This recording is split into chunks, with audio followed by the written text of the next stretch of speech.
Anatomy of the middle ear.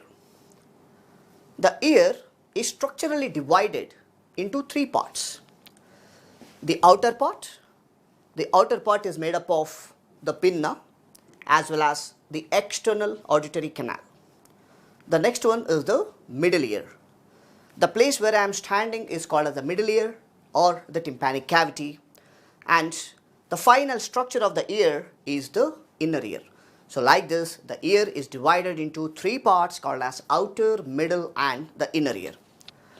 So here this video is going to focus especially on the anatomical aspects of the middle ear. So where we are going to discuss about their boundaries, contents as well as the blood supply and the nerve supply of the middle ear. So the middle ear actually extends from the tympanic membrane, because tympanic membrane is the lateral structure of the middle ear, and it extends towards the inner ear, that is lateral structure of the or the lateral wall of the inner ear. So what are the extensions of the middle ear, guys? It extends from tympanic membrane laterally as well as to the lateral wall of the inner ear medially, right? This is where you can see the middle ear cavity, which is called as the tympanic cavity. Now coming towards the divisions of the middle ear. The middle ear can be divided into two parts. The first one is called as the tympanic cavity and second one is called as epitympanic recess. So now let us discuss about the tympanic cavity. The tympanic cavity is also called as the tympanum. So here the tympanum is nothing but is a pneumatized region. So what is the meaning of the pneumatized region here? It is nothing but the air-filled region of the temporal bone that lies just medial to that of the tympanic membrane. What is the tympanic membrane? We will also call the tympanic membrane as the eardrum. So remember that the tympanic membrane is also called as eardrum. The middle ear is located lateral to that of the promontory. So what is the promontory? The promontory, it is nothing but caused by the turns of the cochlea of the inner ear. So now let us talk about the tegmen tympani. The tegmen tympani is nothing but a laminar projection of the petrous part of the temporal bone that forms the roof of the middle ear cavity is nothing but called as the tegmen tympani. It is the laminar projection of the petrous part of the temporal bone which forms the roof.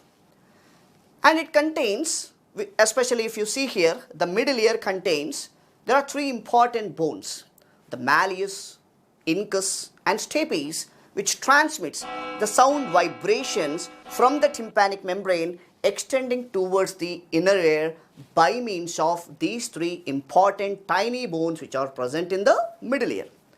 Now let us talk about epitympanic recess, which is the another division of the tympanic cavity, right? One is the tympanum and second one is called as the epitympanic recess. So this epitympanic recess is nothing but a space which is located superior to that of the tympanic cavity and which lies adjacent to the mastoid air cells. And here the ear ossicles such as malleus, incus partially extend upwards into the epitympanic recess. So this is how the middle ear cavity can be divided into the tympanum as well as epitympanic recess. Now we shall discuss about the boundaries of the middle ear. For better understanding, the middle ear can be visualized as a rectangular box.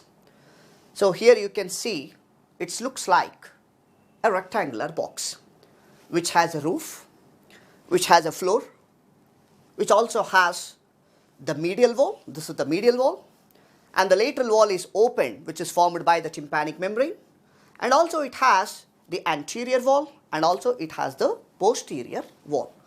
So like this, the middle ear totally has 6 walls. So now we have to discuss what are the structures which are formed whenever we are talking about these boundaries of the middle ear. First, let us discuss about the roof of the middle ear cavity. The roof is also called as the tegmental wall. Remember that the tegmental wall forms the roof of the middle ear cavity, also known as the tympanic cavity. So why we are calling it as a tegmental wall? Because it is formed by the tegmen tympani, which is nothing but a thin plate of the petrous part of the temporal bone that forms the roof of the canal for the tensor tympani muscle and the tympanic antrum. So this is the wall, which means the roof is the one which separates the dura mater, which is lying at the floor of the middle cranial fossa from the tympanic cavity, and above that what you can see is the cerebral cortex. So after this, after discussing about the roof, now let us discuss about the floor of the middle ear cavity. So as we said that the tegmental wall is called as the roof, the jugular wall is called as the floor. The floor is called as jugular wall. So it is formed by a thin layer of the bone. We can see very clearly here a thin layer of the bone which separates this particular tympanic cavity from the superior bulb of the internal jugular vein, which means the internal jugular vein as well as the tympanic cavity, that is the middle ear cavity, is separated by a thin layer of the bone called as jugular wall. So this is the roof as well as floor of the middle ear cavity. And next one is called as the membranous wall. The membranous wall is the lateral wall. So as you can see me inside the middle ear cavity, the lateral wall is opened or formed by the tympanic membrane. So why are we calling it as a membranous wall? Because it is entirely formed by a peaked convexity of the tympanic membrane and superiorly by the lateral bony wall of the epitympanic recess. So the epitympanic recess as well as the tympanic membrane, this is what it actually forms, the lateral wall of the middle ear cavity. So after the lateral wall, now we have to see what is the medial wall, right? So this medial wall is called as the labyrinthine wall. So the entire structure, the wall what you are seeing here, which is called as the medial wall. This medial wall is called as the labyrinthine wall. So this is the wall, it separates this particular tympanic cavity from the inner ear. So the initial part, that is the basal turn of the cochlea, forms the promontory of the labyrinthine wall here. And we can also see some of the important structures like round window as well as oval window, right? Promontory, round window, oval window, all these are the structures what we can clearly visualize on the medial wall of the middle ear, right? We can see the oval window as well as round window over here, which communicates with the inner ear. So here we have to discuss a little bit more detail about the round window as well as the oval window.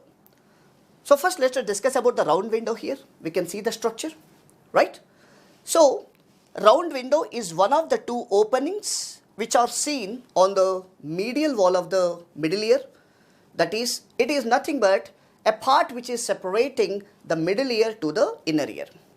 And this wall and this particular structure is sealed by a secondary tympanic membrane, which is also called as round window membrane.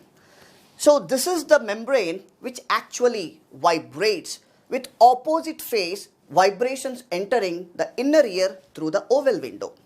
And this particular structure allows the fluid into the cochlea to move, which in turn it ensures the hair cells of the basilar membrane will be stimulated and the audition will occur. That is the importance of the round window. And next structure is called as the oval window. Oval window is also called as fenestra vestibuli. So the oval window is also a membrane covered opening that leads the middle ear to the vestibule of the inner ear over here. So the vibrations that contact the tympanic membrane travel through the ossicles and it enters into the inner ear. And the oval window is nothing but called as an intersection of the middle ear with the inner ear, and it is directly contacted by the stapes because it is covered by the foot plate of the stapes. So this is what we need to know about the round window as well as the oval window. So after discussing about the medial wall, next let us concentrate on the posterior wall of the tympanic cavity. The mastoid wall is also called as the posterior wall of the middle ear. So this is the wall which features the agitus, which is the opening to the mastoid antrum in its superior part, which connects to the tympanic cavity, especially to the mastoid air cells.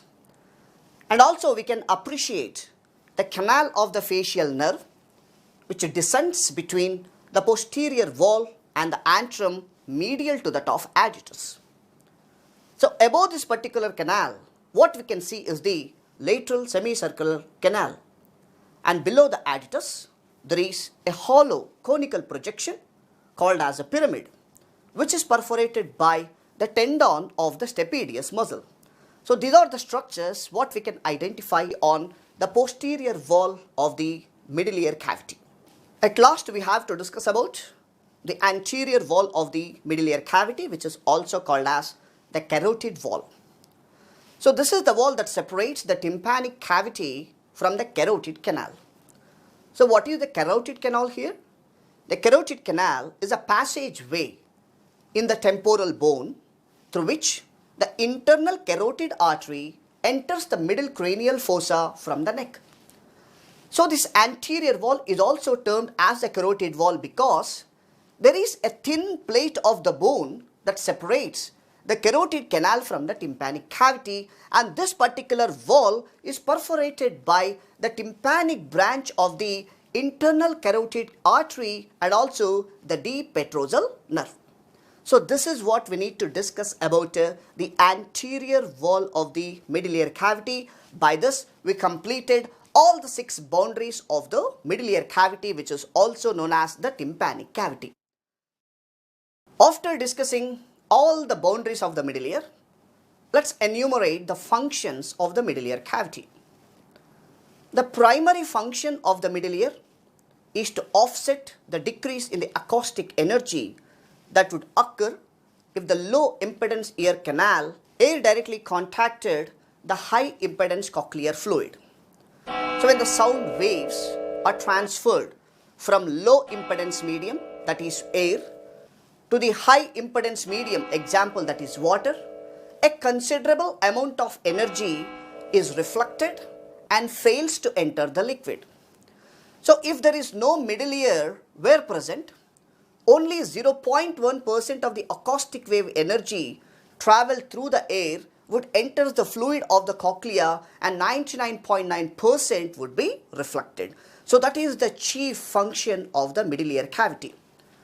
And the middle ear also able to dampen the sound conduction substantially when faced with a very loud sound by noise induced reflex contraction of the middle ear muscles. So these are the 2 important functions what we need to know about the middle ear. So by this we completed the anatomy of the middle ear.